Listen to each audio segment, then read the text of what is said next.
tiba-tiba Bintara Radio apa Tamtama Radio itu laporan, Pak, Lobato udah kena Pak.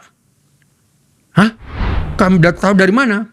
Pak, dulu ini guru saya Pak. Oh, Lobato dulu guru ya? Nah, guru katanya dia. Oke. Ini bener nggak nih Yunus ini? Jangan sampai hanya bohong-bohongan aja bilang ini. Kemudian jenazahnya ditarik ke Jakarta. Nah, habis itu berangkat Pak Yusuf, itu juga diangkat. Jadi saya nggak tahu di mana itu jenazahnya. Iya. Kemudian ditaruh itu. Saya kaget.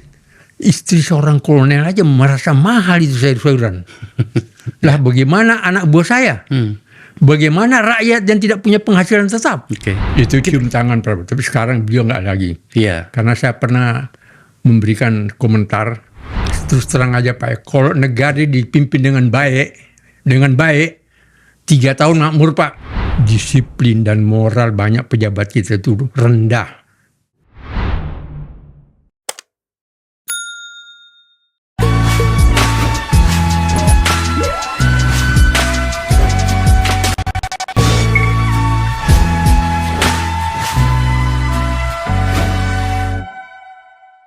Beberapa kali kami memilih untuk menengok ke masa lalu. Sebab dengan itu kemudian wajah kita akan tampil lebih sempurna hari ini, lebih menyeluruh gitu. Hari ini saya menghadirkan seseorang dari masa lalu yang keterkaitannya dengan hari ini sangat erat. Karena dia adalah mantan jenderal dengan berbagai catatan hebat. Dia adalah mantan menteri yang kalau hari ini membidangi seperti podcast ini karena dia mantan menteri penerangan dan dia juga mantan anggota DPR. Dan terlebih lagi dia adalah komandan dari bapak saya secara tidak langsung. Tentu saja saya berhak untuk mengikutkan unsur-unsur yang sedikit agak melankoli seperti ini. Saya dengan merasa sangat terhormat didatangi oleh Jenderal Purnawirawan Yunus Yosvia, mantan tentara RPKAD yang kemudian sekarang bernama Kopassus dan mantan menteri itu tadi. Pak Yunus, terima kasih sudah bisa hadir ke sini Pak ya. Alhamdulillah. Ya. Mudah-mudahan bermanfaat untuk bangsa. Pasti bermanfaat Pak. Masalahnya itu Bapak itu adalah pahlawan Pak. Saya tidak melebih-lebihkan ini. Sebagai seorang tentara, kami sangat mencatat dengan detail. Dan sebagai birokrat, Bapak pernah menteri penerangan dan kemudian menghapuskan yang namanya SIUP. Sebetulnya saya nggak hapus itu. Tetapi cuma permudah. Yang jadi, semula 16 persyaratan, saya bikin hanya 3. Dan Metro TV hanya dalam jangka waktu 3 hari mendapatkan izinnya. Padahal sebelumnya itu sudah 1 tahun lebih. Itu dia. Dan hari-hari ini kenapa kemudian media sekarang menjadi sangat meriah karena catatan dari Bapak sebagai menteri yang merupakan keputusan politik dari Presiden Habibie waktu itu. Jadi saya rasa satu paket. Saya mulai dulu dari sejarah kebesaran Bapak di militer. Saya rasa kami berhak untuk tahu itu meskipun sudah banyak yang mencatatnya. Bapak satu-satunya komandan pasukan dan terkhusus pada saat masih di RPKAD atau di Kopassus sekarang yang turun di lapangan perang operasi militer itu sebanyak 6 kali sebagai komandan. Iya. Apa yang membuat Bapak itu menjadi pilihan komandan Anda di masa lalu itu hingga kemudian peran dan tanggung jawab itu begitu besar? Pemikiran saya kemungkinan karena setiap misalnya saya dulu memang termasuk orang yang paling tegas. Makanya seperti Pak Luhut Panjaitan tuh pernah ngomong bahwa beliau ini the legend of Kopassus. Ya. Legend of Kopassus. Tapi maksud saya tuh saya memang orang sangat disiplin di dalam militer. Dan saya pedoman hidup saya jangan mengagumi orang bule, tapi bikinlah orang bule kagum sama Anda. Wow. Dan saya buktikan waktu saya jadi latihan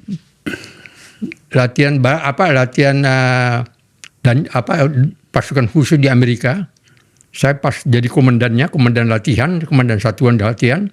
Karena komandan saya itu waktu terjun cedera dia punya kaki. Sehingga saya waktu wakil komandan suruh mimpin. Saya tegas. Sampai pelatihnya saja ngomong, Captain, waktu itu saya masih pangkat Captain, is that way you lead your men in your country? Karena mungkin saya terlalu keras, tegas. Saya bilang, ya terkadang mungkin lebih tegas lagi dari ini. Oh, no wonder why katanya gitu. Tapi memang saya itu. Tapi itu saya kata saya nggak senang kalau melihat orang bermain-main, nggak senang. Saya ingin sempurna. Makanya mungkin dicatat ya, di ABRI mungkin hanya 2 orang yang pernah kuat lari 45 kilo perwira. Itu saya. Ini kayak. Proklamator. Saya mau identifikasi Pak. Benar, Bapak pernah belajar di tempat di 2 pusat komando kemiliteran di Amerika, Fort Bragg dengan Leavenworth itu pernah dua-duanya. Ya. Wow. Di Leavenworth di Fort Bragg itu saya orang pertama yang sekolah di sana. Pasukan khusus Amerika. Makanya dikirim ke tim-tim pertama itu saya yang menjadi komandan. Oh, Bapak turun di tim-tim itu sebagai pasukan pertama? Pertama, jadi komandan. Waktu itu pangkat apa Pak? Pangkat kapten. Kapten ya. Oke. Waktu itu memang saya baru pulang dari Amerika, kurang lebih sekitar mungkin hampir 1 tahun kurang lah. Suruh jadi komandan ke sana.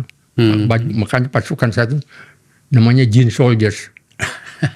Itu belum nggak pakaian dinas. Ada satu peristiwa yang kemudian harus kami identifikasi di forum ini Pak, menyangkut dengan operasi militernya Bapak. Karena saya tidak mau melebih-lebihkan sesuatu Pak.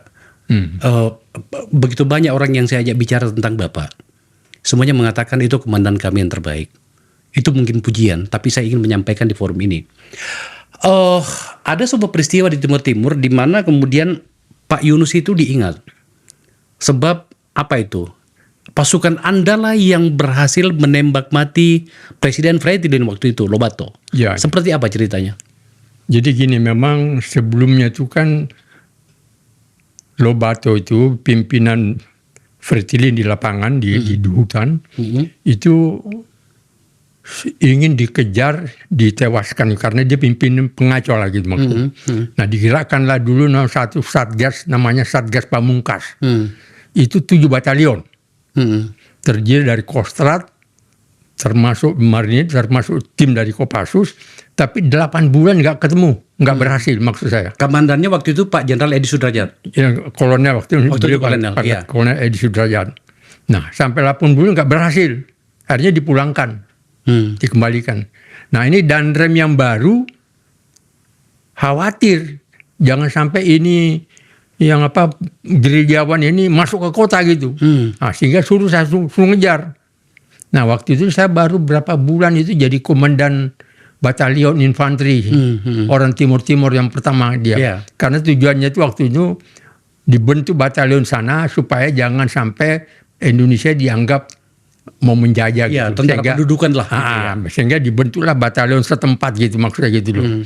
Nah, saya jadi komandannya itu. Waktu itu masih pangkat kapten. Tapi batalion itu sebetulnya nggak banyak. Jumlahnya 350 orang. Nah, tetapi Danrem ini minta saya untuk ngejar Lobato itu karena dia khawatir jangan sampai nanti Lobato ini muncrat masuk ke kota gitu, ngaco. Nah, sehingga tapi kaget ini Danremnya, loh, anak buahnya Pak Yunus berapa orang? Saya bilang jumlah saya hanya 350 orang. Kaget. Loh, bagaimana 350 orang menggantikan yang hampir 4.000 sebelumnya, 8 bulan aja nggak berhasil. Singkat cerita, kemudian dapat informasi dan saya dengar informasinya, mohon konfirmasinya Pak. Informasi tentang keberadaan Lobato itu datang dari seorang perwiranya Bapak, anak buah Bapak yang sekarang Presiden Republik Indonesia, Pak Prabowo. Sebetulnya bukan anak buah saya, waktu itu koordinator. Oke. Karena dia udah tim Baret Merah dia. Jadi waktu itu Prabowo, saya udah nggak di Baret Merah lagi, di batalion infanteri. Yeah. Nah, dia masih dan tim Baret Merah dia. Yeah. Nah, Pak Prabowo itu. Nah, bedanya itu bedanya apa? Batasnya itu batas sungai. Nah, dia telepon saya subuh-subuh, Bang, itu di tempatnya abang itu banyak sekali rakyat dari arah barat ke arah timur. Kata Pak Prabowo. Ya, jadi bukan menunjukkan Lobato, bukan. Iya. Banyak rakyat. Iya. Ada indikasi lah. Jadi karena banyak rakyat, akhirnya saya coba untuk potong itu hadang. Melawan, ada ternyata tembakan ada yang melawan. Tembus pasukan saya yang pertama itu. Saya hadang lagi yang kedua, tembus lagi. Saat yang ketiga tembus lagi. Oke. 3 kali saya hadang itu tembus terus karena itu mereka Ada perlawanan nih. ada perlawanan, memang ada gerombolan di dalamnya itu. Oke. Nah, tetapi begitu yang ketiga tembus, tiba-tiba Bintara radio Tamtama radio itu laporan, Pak, Lobato udah kena, Pak. Hah? Lobato kena? Dari mana kamu tahu? Karena waktu itu kan anak buah itu kan komandan anak buah saya semua dikasih foto. Iya. Dikasih fotonya Lobato.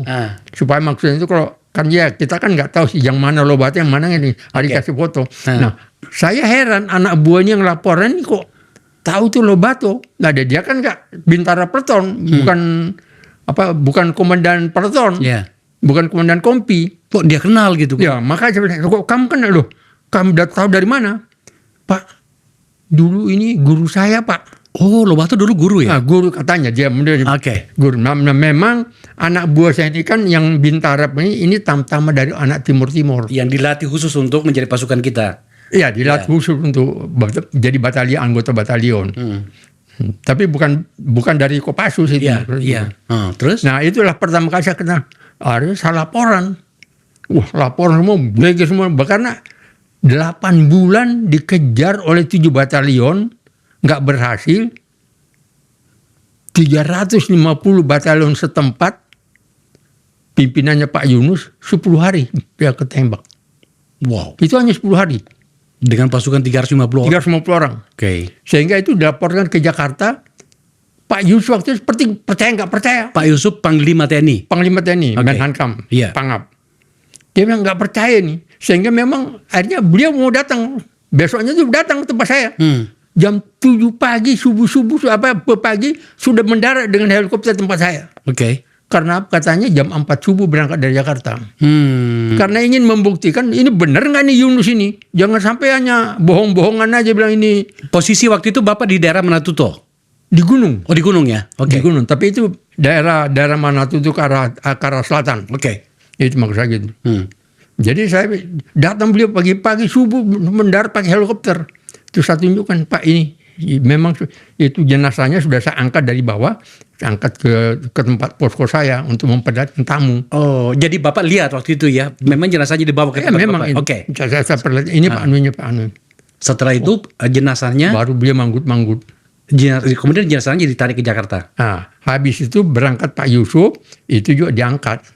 Jadi saya nggak tahu di mana itu jenazahnya, kemudian ditaruh itu. Poin ini penting karena pemerintah Timor Leste hari ini, saya baru dapat informasi dari sahabat saya Andi Wijayanto, yang baru saja pulang dari sana. Ternyata sampai hari ini salah satu tanda petik syarat apalah gitu ya, antara dua negara Indonesia itu pengen tahu mereka di mana jenazahnya Lobato. Yang bahkan hari ini kan bandara di Dili sudah beri nama Bandara Lobato gitu ya. Jadi pemirsa, sebuah catatan penting tentang pertanyaan di manakah gerangan jenazah Pak Lobato ini sudah dijawab oleh orang yang menangkapnya, menembak matinya, tapi soal keberadaannya beliau tidak bisa menjelaskannya karena beliau di hutan waktu itu. Itu sudah menjadi kebijakan Jakarta waktu itu ya Pak? Saya di gunung di posko. Oke. Jadi ini diambil, saya nggak tahu di mana, ditaruh di mana. Iya, oke. Itu salah satu pencapaian yang sejujurnya itu catatan besar ya bagi pergerakan TNI kita di Timor Leste waktu itu. Oke. Saya meloncat jauh Pak.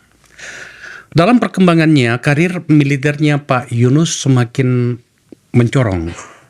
Tibalah saatnya presiden berganti. Dari Presiden Soeharto ke Pak Habibie. Tanpa disangka dan tampaknya juga mungkin Bapak kaget, tiba-tiba Pak Habibie menunjuk Bapak sebagai Menteri Penerangan. Apa gerangan yang terjadi waktu itu? Saya juga heran karena sebetulnya orang berusaha sebetulnya saya itu jadi Menhankam. Oke. Itu. Nah, tapi nyatanya saya jadi menteri, saya jadi bingung juga. Karena apa? Ya saya dari orang tempur, murni orang-orang betul-betul tempur, dari Baret Merah, kok minta jadi menteri penerangan, nggak ada kaitannya. Saya nggak pernah ini. Tetapi saya pernah memang sekolah di Amerika. Judul tulisan saya waktu itu, saya diminta tulisan skripsi itu, The Role of Mass Media in Developing Country. Jadi peranan media massa dalam berkembang bangsa. Jadi artinya tuh pada waktu nulis buku itu saya banyak riset perpustakaan. Dan saya bikin surat tulisan itu, saya banyak riset perpustakaan. Ya. Itu. Jadi dan salah satu peranan media massa yang menonjol itu adalah media massa itu adalah informal education for people. Wow. Benar itu Pak. Itu. Sebuah negara berkarakter kuat itu ya harus seperti itu Pak ya. Cuma saya terus terang aja. Saya waktu hari kedua, ketiga, keempat, hari 1, 2, 3 itu saya menerima ya udah ucapan selamat. Hari keempat saya mulai cari data-data. Saya kaget negara sebesar ini 200 juta penduduknya waktu Indonesia, media massa kita itu hanya 283. Wow.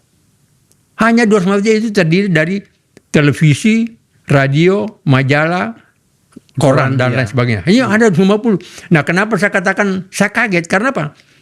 Saya tadi katakan saya 3 kali sekolah ke luar negeri. Amerika 2 kali, Inggris 1 kali, dan saya kunjungan ke 37 negara. Oke.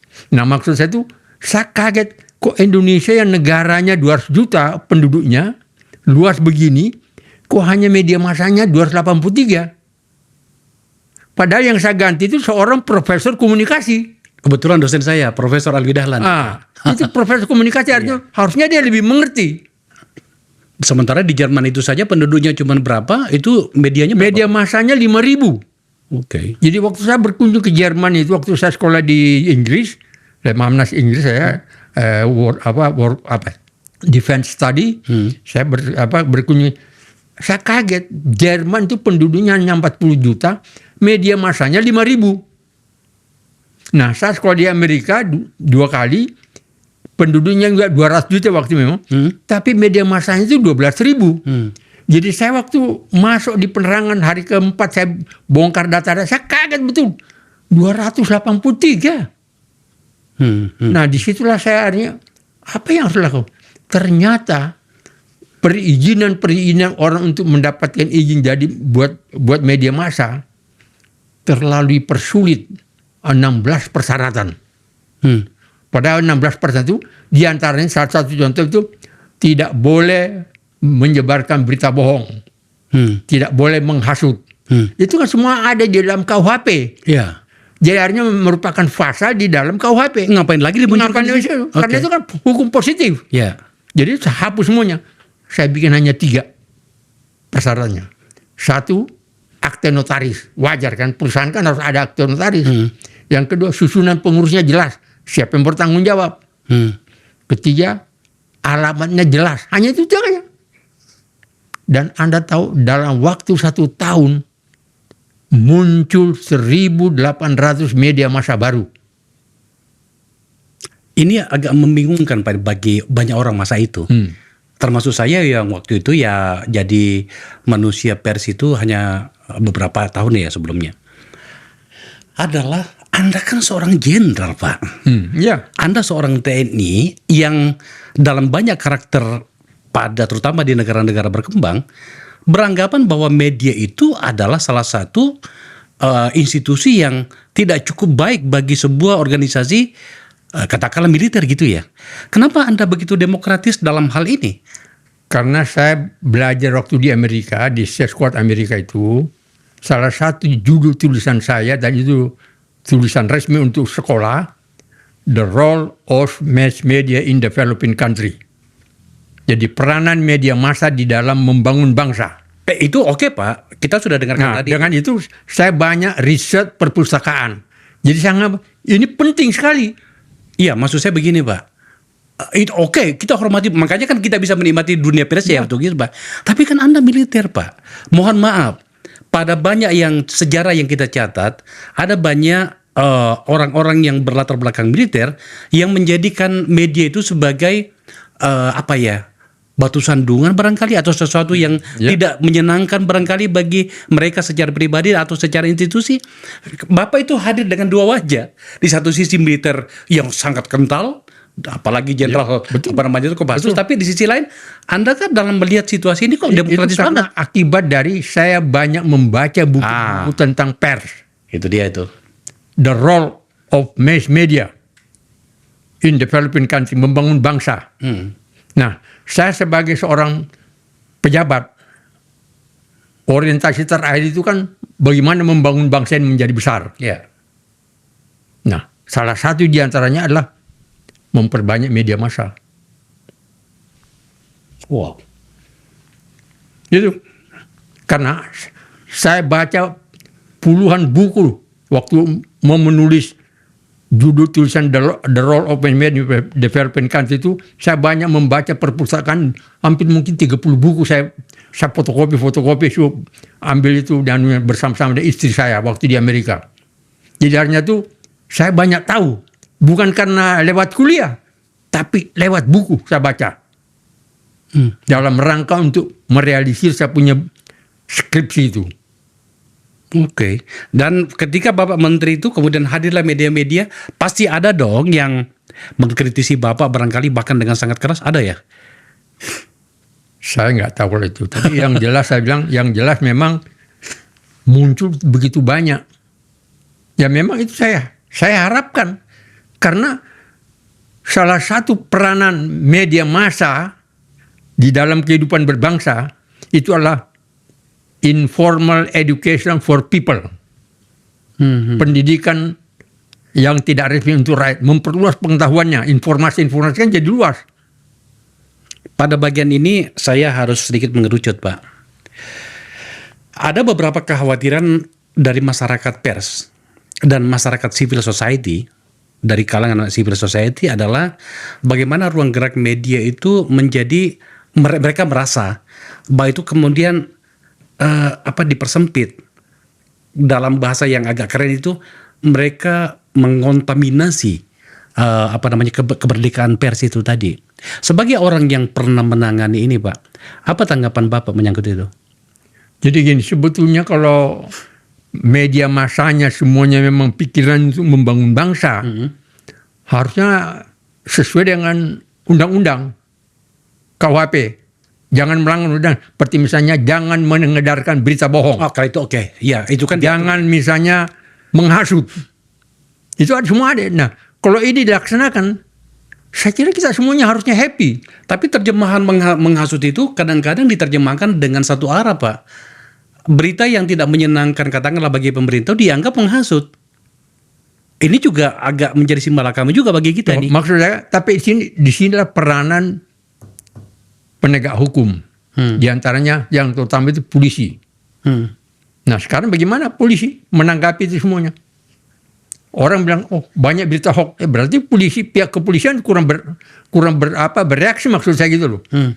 Dan yang mengawasi pelaksanaan apa ini pihak kepolisian siapa? Orang hukum apa dalam sebagainya.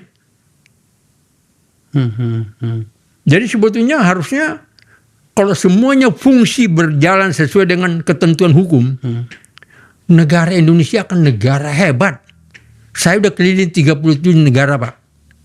Mulai dari Nigeria, Zimbabwe, Kenya, Mesir, Tunisia, sampai ke Argentina.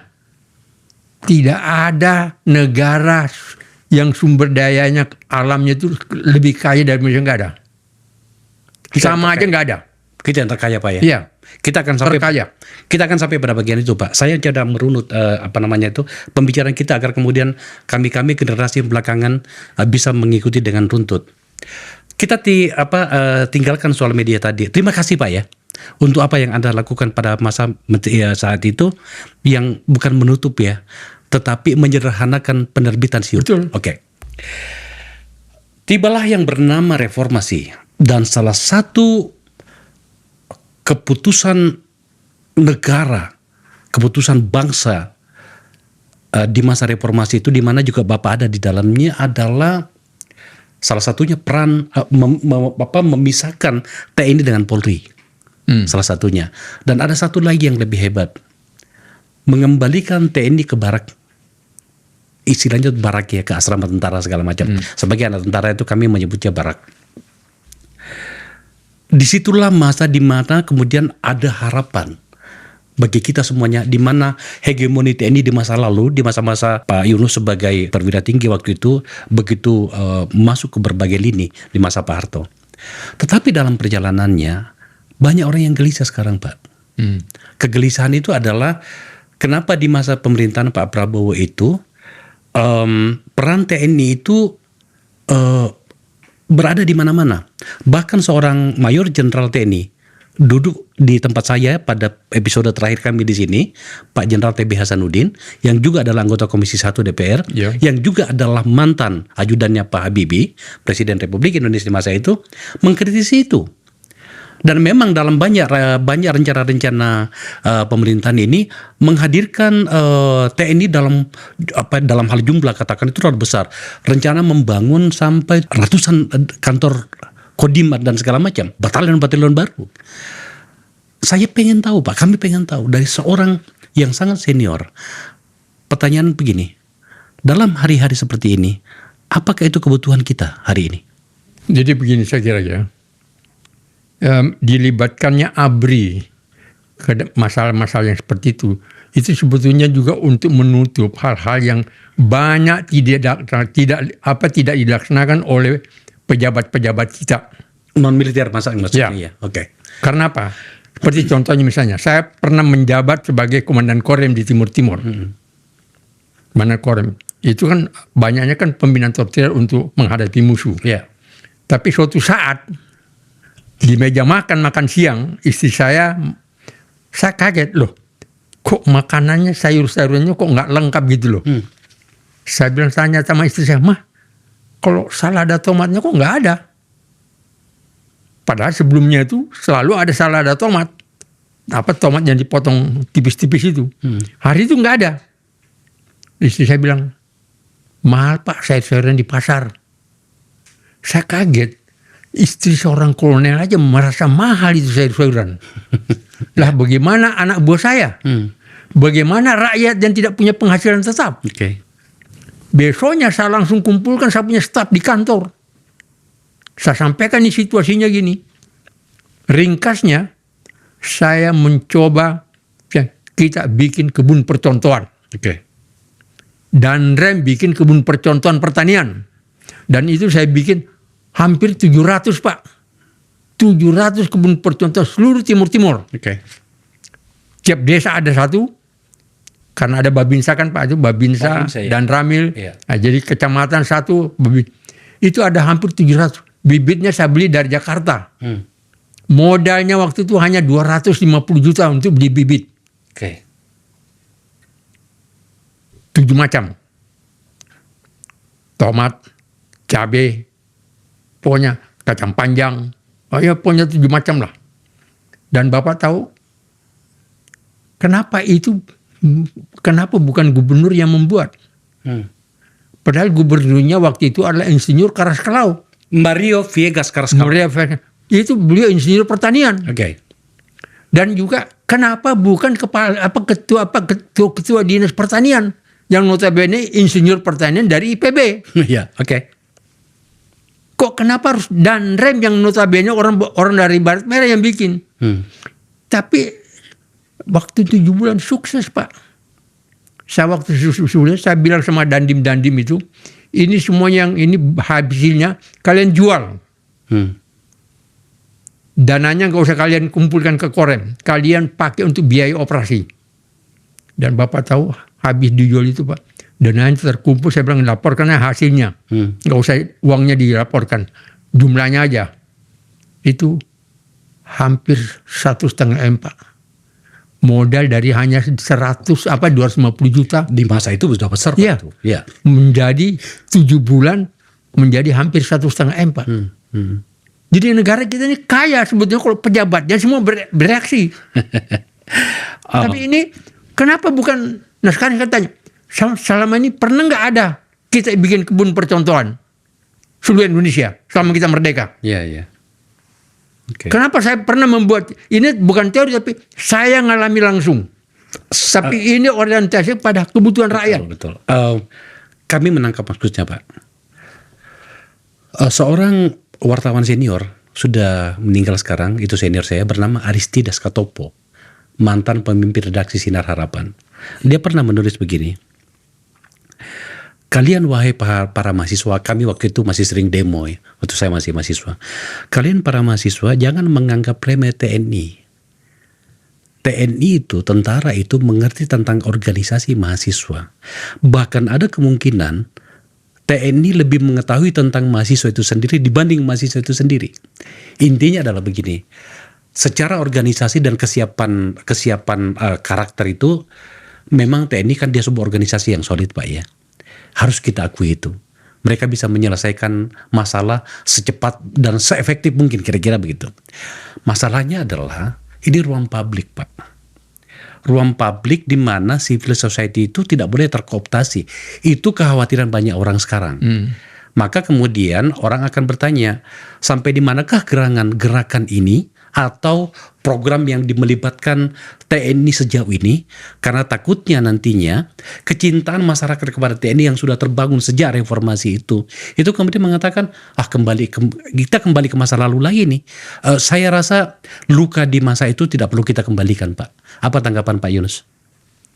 Ya memang sebetulnya kalau memang secara nyata para pejabat-pejabat semuanya sudah bisa melaksanakan tugasnya dengan baik, jangan hanya ngomong aja. Ya. Seperti contoh aja sebenarnya. Misalnya saya ambilnya teman, mereka kenaikan pensiun. Gimana Pak? Gimana? Nah, Menteri Keuangan itu kan sudah 2 kali ngomong di forum resmi bahwa pensiun ini dinaikkan. Presiden sudah pernah ngomong, terus dia diikuti dengan Menteri Keuangan. Iya. 2 kali. Okay. Jadi berarti 3 kali. Tapi saya sebagai orang pensiunan, sampai kemarin saya itu belum naik pensiun saya itu. Lah jadi maksud saya, orang-orang yang pintar ini pintar ngomong, manajemennya gimana? Oke. Orang pintar, bukan orang bodoh saya kira itu. Menteri Keuangan itu bukan orang bodoh. Iya. Dia ngerti manajemen. Manajemen itu menentukan tugas, pelaksanaan, terakhir itu harus ada kontrol. Dia udah kontrol nggak bahwa pensiun sudah naik belum? Masalahnya sudah dijanjiin nih. Udah 2 kali ngomong. Oke. Bukan 1 kali. Bapak sebagai pensiunan perwira tinggi. Iya. Pensiunan menteri. Penerangan. Betul. Pensiunan anggota DPR. Pensiunan veteran. Veteran. Nggak ada yang naik. Nggak ada yang naik Pak? Nggak ada. Bapak boleh menjawab, boleh tidak. Tetapi kami berharap mendengarkan. Memang Pak Jenderal Yunus pensiunnya berapa Pak? Saya terima pensiun itu sekitar 12 juta per bulan. Dari 4 macam itu. 12 juta? Iya.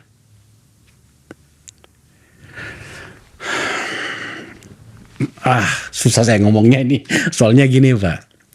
Tidak semuanya. Banyak juga mantan, bukan cuma di TNI.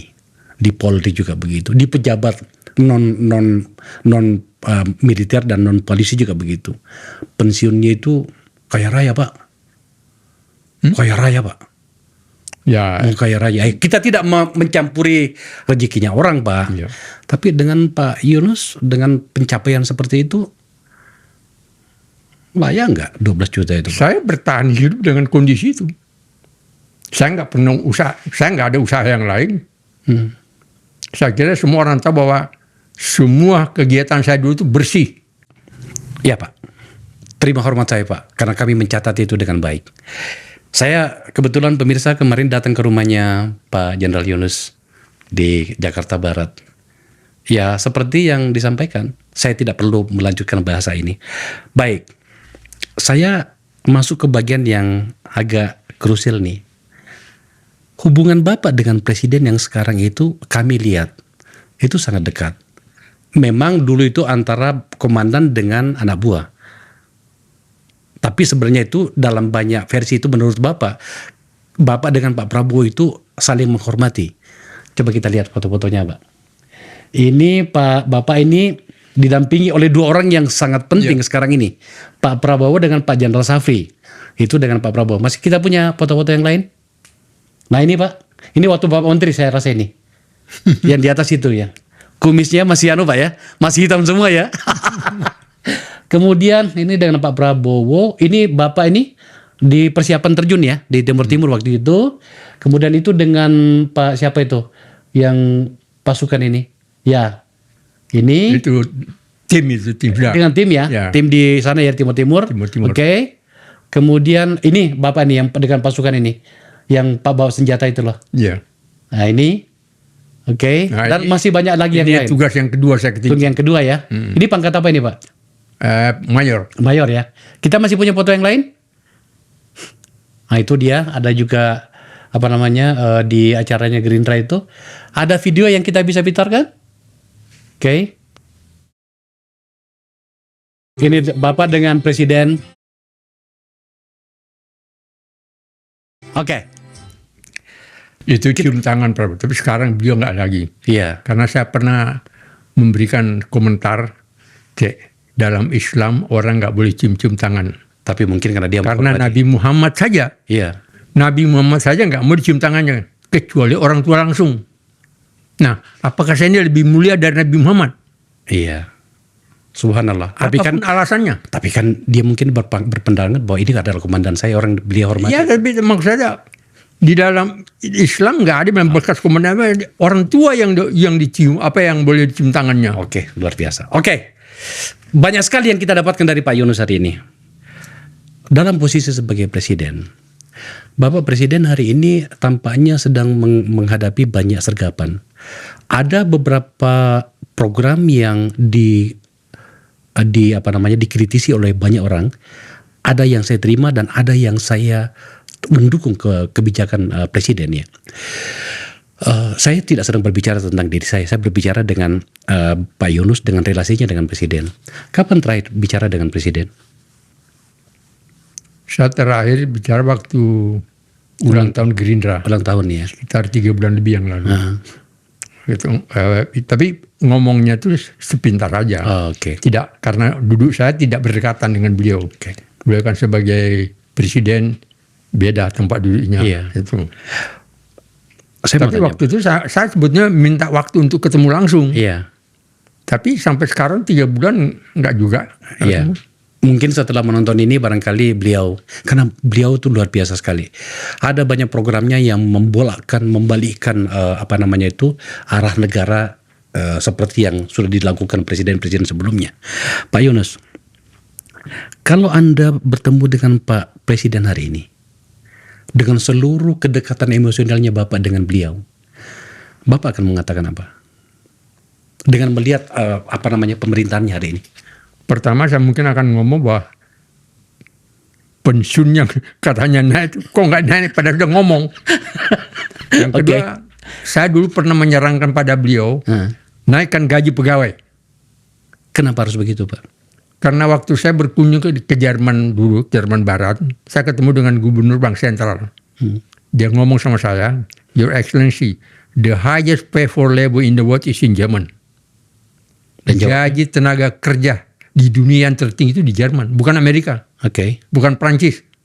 Tapi dia, but we are champion export. Saya terkaget. Bagaimana mungkin negara yang 40 juta bisa mengungguli ekspornya Amerika yang 200 juta. Daerahnya hampir satu benua. Oke. Jerman hanya bukan benua. Iya. Tapi kenapa bisa Jerman ekspornya lebih tinggi? Karena ternyata mungkin pegawai-pegawainya, tenaga kerjanya optimal. Saya ngalami seperti Menteri Penerangan tadi, banyak pegawai waktu itu jam 12 siang, jam 1 siang udah main gaplek. Ya. Jerman mungkin nggak akan kita ketemukan seperti itu. Nah, jadi maksudnya itu pertama-tama gaji pegawai harus dinaikkan. Waktu saya ngomong gaji itu ada yang berkomentar, dari mana uangnya Pak Yunus? Wajar kan pertanyaan? Iya. Saya bilang, Pak, saya ini mantan menteri loh, bukan orang bodoh. Saya jenderal. Saya ngomong itu ada dasarnya. Oke. Bukan asal ngomong aja. Bapak tahu, saya dulu pernah jadi wakil ketua komisi 11 APBN. Waktu di DPR ya? Ya, waktu di DPR. Nah, maksud saya itu, saya berikan gambaran. Zamannya Megawati menyerahkan kepemimpinan kepada SBY, APBN kita tuh nggak sampai 400 triliun Pak, 1 tahun. 390 sekian triliun. SBY 5 tahun pertama jadi presiden, APBN kita tuh 1.200 triliun. Oke. Kenapa saya tahu? Karena saya ketua komisi APBN. Ya, pasti tahu. Jadi berarti ada uang. Tapi gajinya pegawai naiknya tidak sampai seperti itu. Naiknya per tahun hanya 8%. Ya. Dan ini saya ungkapkan dulu pada Menteri Keuangannya waktu SBY itu. Siapa? Waktu Bu Ani. Bu Ani tahu betul karena saya pimpin rapat, saya ngomong. Saya bilang, Bu Ani, kenapa negara kita ini happy dengan sistem gaji rendah? Sistem gaji rendah inilah merangsang orang-orang pejabat memanfaatkan semua wewenang yang dia punya untuk mencari tambahan. Akhirnya korupsi dan penyuapan. Dan itu terbukti. Pada waktu itu saya buka di Google, Pak. Di pemerintahan itu ada 300 orang yang pejabat, Pak, yang masih aktif semua di penjara. Itu data di Google, bukan analisa saya, bukan. Saya lihat di Google, laporan BPK.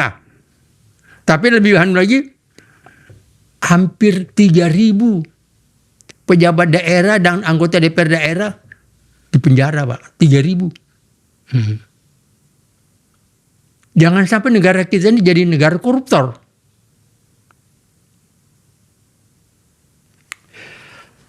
Penegakan hukumnya nggak ada. Ya, seperti yang saya lanjutkan apa yang saya sampaikan tadi dan Bapak sudah jawab sebagian.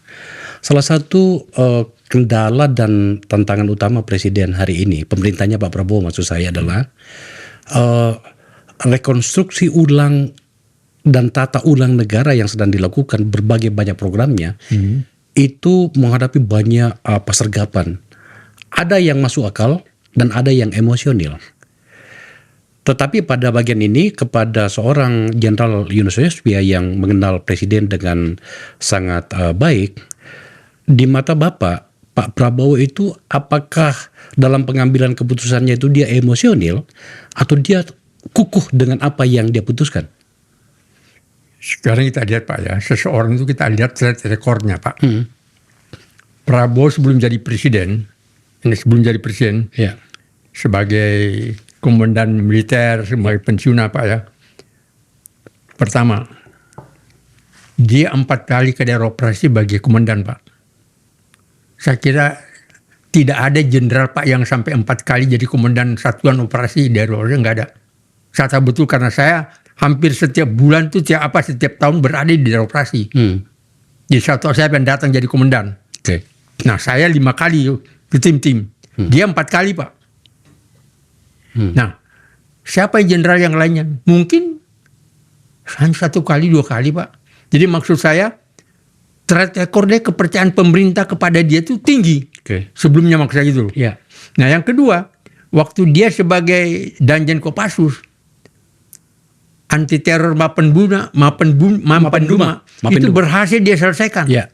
Padahal ada wartawan, 2 wartawan itu dia bilang mission impossible.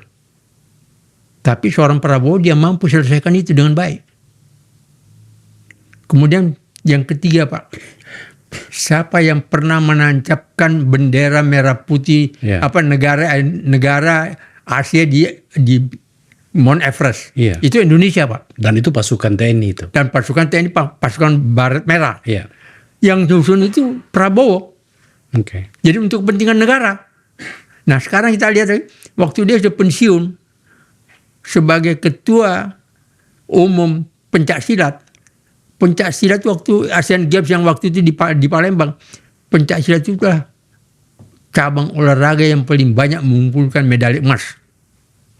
Artinya Bapak ingin mengatakan bahwa adalah kecil kemungkinannya Pak Prabowo sebagai presiden yang telah mengambil keputusan untuk merevisi ulang seluruh programnya, terutama yang sangat-sangat program mahkota seperti MBG misalnya, dengan keteguhan seorang Prabowo seperti yang Bapak kenal.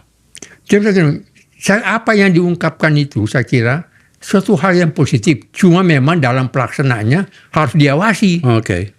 Nah, maksud saya, apakah pejabat-pejabat selama ini melaksanakan pengawasan itu dengan baik? Kita punya Dewan Penasihat Presiden. Apa fungsinya?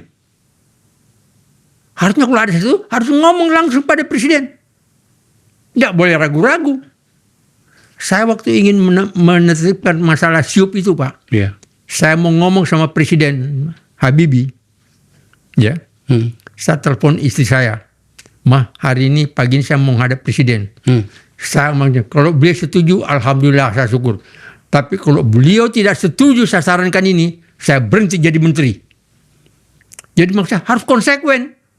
Sampai istri satu hari di televisi itu lihat suaminya ada nggak menyatakan mundur sebagai menteri. Karena dia bilang ini kalau dia tidak disetujui berarti mundur. Tapi akhirnya pasti berarti disetujui oleh Pak Habibie. Dan Presiden setuju waktu itu. Setuju Pak. Memang dia bilang itu baru demokrasi Pak Yunus. Wow. Kalau begitu saya jadi kepikiran Pak. Mudah-mudahan didengerin oleh presidennya. Kalau tiba-tiba Bapak pulang dari sini ditelepon sama presiden membantu beliau sebagai penasihatnya karena banyak pertimbangan saya rasa yang layak. Mantan teman, bahkan komandan, bahkan orang yang beliau hormati dan Bapak juga hormati dia. Kalau begitu tiba-tiba diminta Bapak bersedia enggak? Terus terang aja Pak, kalau negara dipimpin dengan baik 3 tahun makmur Pak. Saya katakan 3 tahun makmur. Karena pas saya mengalami sebagai danrem, saya mengalami sebagai pangdam, itu pencuri-pencuri semua, saya tangkapin semua Pak waktu saya jadi pangdam di Palembang.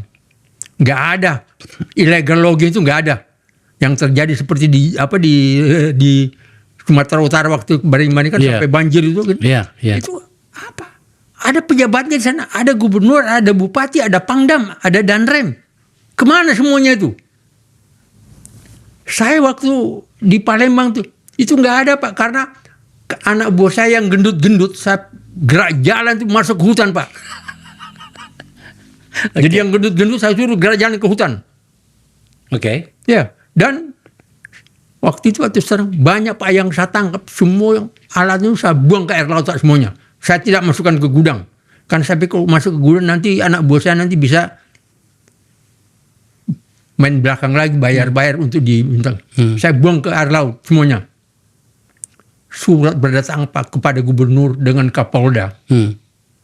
Apa jawabnya Kapolda dengan, karena itu ternyata banyak orang-orang pusat yang ini. Biangnya itu. Waduh Pak, jangan Pak, ini pangdamnya pangdam gila Pak ini Pak. Jadi hari maksud saya tuh dia anggap gila, mungkin saya tegas karena itu dianggap gila. Karena saya tegas, bukan gila. Itu tegas maksudnya. Artinya Bapak ingin mengatakan kalau sebenarnya para penyelenggara negara itu jujur dan menunjukkan komitmen dan contoh, itu selesai masalah sebenarnya. Selesai masalah. Oke. Saya ngalami itu sebagai komandan Korem, sebagai pangdam. Iya. Dan sebagai menteri. Menteri itu saya katakan, masa 1 tahun bisa 1.800 bertambahnya media massa. Iya. Kita 52 tahun merdeka hanya 283. Nah harusnya negara ini berlaku seperti itu. Jadi 1 tahun saya katakan tadi 3 tahun makmur di Indonesia ini. Kami berpikir sama Pak dengan itu. Tapi pertanyaan saya belum Bapak jawab. Apa itu? Kalau tiba-tiba Pak Presiden mengatakan, Bang, saya butuh abang di dekat saya sebagai penasihat, abang bersedia? Bapak bersedia? Oh, saya bersedia. Bersedia. Malah saya berterima kasih karena saya bisa menyampaikan pandangan-pandangan saya sebagai warga negara. Masalahnya adalah ketika Bapak di situ sebagai penasihat atau apalah namanya ya. Dulu kan namanya DPA ya, Dewan Pertimbangan Agung ya. Sekarang ini Dewan Pertimbangan Presiden ya. Kemudian ternyata masukan-masukan Bapak nggak diterima atau tidak dianggap, itu apa sikap Bapak? Saya mengundurkan diri, terbuka. Oke. Maksud saya biar negara tahu, rakyat tahu bahwa saran saya yang baik ini itu tidak dengar oleh presiden. Saya mengundurkan diri, terbuka saya kan. Itu yang saya katakan seperti yang saya mau lakukan sama Habibie dulu, Presiden Habibie waktu saya Menteri Penerangan. Kenapa sikap seperti elegan seperti ini jarang sekali kita lihat Pak di dalam penyelenggaraan negara kita Pak? Jarang sekali. Kalau dapat satu orang pejabat mundur dalam 5 tahun itu banyak sekali Pak. Berbeda misalnya dengan Jepang. Sebagai seorang jenderal Pak, sebagai seorang panglima operasi perang, apa yang terjadi dengan kita? memang terus terang aja, disiplin dan moral banyak pejabat kita itu rendah. Nah, seperti contoh misalnya, Menteri Keuangan dua kali ngomong pensiun dinaikkan, tapi nyatanya gak naik. Tapi apa langkah? Gak ada langkah. Nggak langka ya. Pada itu fungsi manajemen situ saya ada kontrol. Sudah rencana, pelaksanaan, kontrol. Oke. Itu manajemen. Nah, padahal kan kita punya pejabat itu kan semua orang pintar semua. Iya. Tapi kenapa nggak melaksanakan fungsi-fungsi manajemen itu dengan benar? Oke. Itu pertanyaan. Seperti misalnya dikatakan, pernah orang mengatakan MBG itu nggak benar, memalukan bangsa. MBG itu benar, Pak. Oke. Anak saya waktu saya sekolah di Inggris, 2 orang anak saya, kelas 2 SD dengan kelas SD, merasakan manfaat dari MBG itu, Pak, di Inggris. Dalam versi Inggris ya. Vaksin ini, Iya. 89, tahun 89, Pak. Oke. Tetapi sekarang masalahnya, pengawasannya berjalan nggak pengawasannya? Dan terjadilah yang seperti sekarang. Terjadi. Oke. Ada yang keracunan, ada ini. Ini masalah pengawasan. Nah, karena memang presiden kan nggak mungkin mengawasi semuanya. Tentu saja. Harus dibantu oleh menteri-menterinya nih. Nah, menteri-menterinya fungsi manajemen dia laksanakan nggak? Banyak pinter, sarjana. Kemarin saya ngomong-ngomong dengan kawan-kawan dari universitas, saya bilang, itu mungkin perlu dianukan kawan-kawan di universitas itu fungsi manajemen ditekankan benar dan moral. Karena pejabat-pejabat ini bukannya umumnya semuanya abitur dari universitas ternama. Tapi kenapa negara Indonesia masih begini? Pak, saya harus bertanya pada bagian ini. Bapak itu sudah pernah menjadi pejabat di masa Orde Baru, pejabat utama bahkan sebagai menteri, dan juga melihat bagaimana reformasi ini berjalan. Kalau boleh Bapak memberikan penilaian, kita majukah dengan reformasi yang hebat itu, atau bahkan kita sedang menuju kembali ke masa lalu dengan situasi yang Bapak jelaskan tadi panjang lebar itu? Sebetulnya kalau saya katakan, Pak, ya, reformasi atau tidak, tapi kita tegakkan namanya fungsi-fungsi secara jelas. Tidak perlu reformasi sebetulnya. Ngerti maksud saya? Reformasi itu sebetulnya bagian dari ingin merombak yang dianggap ini. Padahal sebetulnya menegakkan aturan aja nggak perlu dengan reformasi sebetulnya. Tapi kan terjadi, Pak. Akhirnya kan terjadi juga. Ya, dan maksudnya saya di dalam tugas saya tidak pernah melaksanakan reformasi. Tapi orang merasakan bahwa Pak Yunus itu legenda Kopassus. Karena apa? Siapa yang pernah bertugas dipercaya bertugas timur sampai 6 kali lipat, 6 kali 3. Penegasan. Ya. Dan dari sampai menembak mati Lobato yang nggak masuk akal, orang bilang masa 10 hari bisa nembak mati. 7 batalion, 8 bulan tidak bisa melaksanakan itu. Tapi masalahnya kan kita menegakkan. Ya. Ini soal kredibilitas ya, Pak. Kalau jabatan itu diberikan kepada orang yang punya kredibilitas, pasti juga dukungan masyarakat hadir dan itu pasti hasilnya bagus ya, Pak ya. Ya. Seperti itu ya. Kenapa sampai saya tanya tadi? Karena gini, Pak. Sering sekali kita baca berita seorang menteri Inggris terlambat datang 5 menit. Datang ke Kongres, ke parlemen Inggris untuk menjelaskan kebijakan pemerintah. Terlambat 5 menit, Pak. Dan dia sangat merasa bersalah dan kemudian meminta mengundurkan diri yang akhirnya ditolak oleh Kongres dan teman-temannya. Karena menurut mereka nggak layak untuk mundur hanya karena itu. Tapi standar etikanya ada di 5 menit, Pak. Di Jepang juga begitu, di Korea Selatan juga begitu. Di sini nyata-nyata sudah melakukan pelanggaran berat, tapi tidak pernah merasa perlu untuk membuat pertanggungjawaban. Setidaknya mundur dari jabatan. Seperti itukah Bapak yang katakan? Banyak moral agama pejabat kita sangat rendah. Itu. Karena apa? Pelaksanaan tugas yang nggak benar, itu udah korupsi sebetulnya. Korupsi. Dan ajaran agama mengajarkan bahwa apa yang Anda buat tidak lakukan yang harus Anda lakukan, itu di akhirat akan ditanya. Oke. Pak, terakhir Pak. Waktu kita yang harus mengharuskan kita untuk mengakhirinya. Pertanyaan terakhir. Jika kemudian Bapak bertemu dengan Presiden hari ini, di tempat ini, Bapak akan menyampaikan seperti apa? Monggo silakan. Saya akan menyampaikan hal-hal yang saya rasakan perlu diperbaiki. Contoh yang paling nyata, contoh yang saya langsung tahu. 8 bulan yang lalu, saya membuat surat yang saya tanda tangani diantaranya itu oleh satu perusahaan yang ingin menghadap presiden, bikin surat resmi. Dan surat ini intinya sebetulnya tuh untuk meminta Pak Presiden bisa menerima untuk menyampaikan hal-hal yang berkaitan dengan bagaimana perusahaan ini bisa mendukung untuk kepentingan negara. 8 bulan sampai sekarang nggak ada. Saya ngomong ini karena saya ngalami langsung. Okay. Saya tanda tangani surat itu lewat seknek. Okay. Dan ada surat tanda terimanya. Oke. Tapi yang lucunya sampai sekarang nggak ini. Tapi yang lucunya ada lagi orang-orang yang ngomong sama perusahaan ini yang saya diminta untuk jadi bersama-sama ini. Nggak usah diajak Pak Yunus. Pak Yunus sih sudah tua. Oh ya? Iya. Sehingga orang bilang, enggak, kalau saya nggak dengan Pak Yunus, saya nggak akan maju ketemu presiden. Karena ya saya takut nanti dimain-mainin. Ini nyata ini. Iya. Itu mungkin soal kepercayaan Pak ya. Hah? Ini soal kepercayaan kali ya. Saya nggak tahu soal kepercayaan sampai. Tapi orang bilang, jangan diajak Pak Yunus. Kita aja. Oke.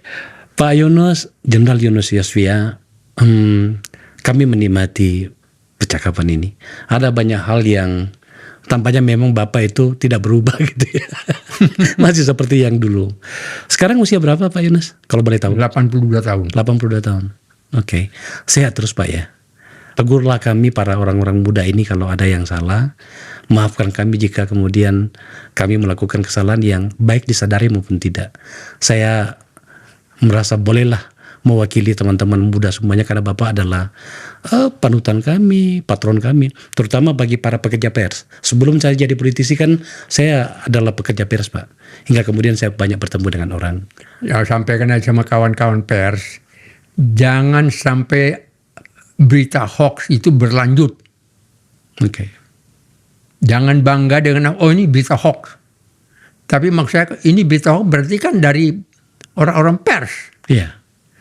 Tahu nggak? Ini berita bohong. Kapan minta maaf sama orang yang dibohongi? Iya.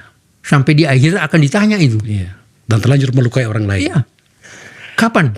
Iya. Kemudian dari pihak kepolisian, kalau ini kenapa berlanjut? Kenapa nggak ditindak? Oke. Baik. Pak Jenderal Yunus Yosvia, terima kasih telah hadir di tempat ini Pak. Saya terima kasih juga diundang karena paling tidak saya bisa menyampaikan sesuatu untuk kepentingan bangsa. Iya. Bukan untuk kepentingan saya, bukan. Betul. Pemirsa, sebenarnya kemarin kami sudah sampai di rumahnya Pak Yunus. Karena saya ingin memberikan penghormatan. Baru 2 tamu kami yang kami datangi langsung. Pertama Pak Emil Salim yang kebetulan rumahnya nggak jauh dari sini dan maksud saya ke rumahnya Bapak. Tapi Pak Yunus mengatakan begini, enggak, saya datang ke kantor Mubar. Itu luar biasa menurut saya. Itu menunjukkan betapa beliau memang mau ikut aturan permainan. Ya tentu saja saya senang karena dikunjungi oleh seorang senior. Sekali lagi Pak Jenderal Yunus Yosvia, terima kasih. Salam pada kawan-kawan semua, khususnya kawan-kawan pers. Karena saya tahu betul peranan pers itu sangat bermanfaat untuk kepentingan pembangunan bangsa. Baik Pak, saya pasti sampaikan Pak dan mereka pasti nonton ini. Pemirsa, itu percakapan saya dengan seorang yang di masa lalu sangat sentral.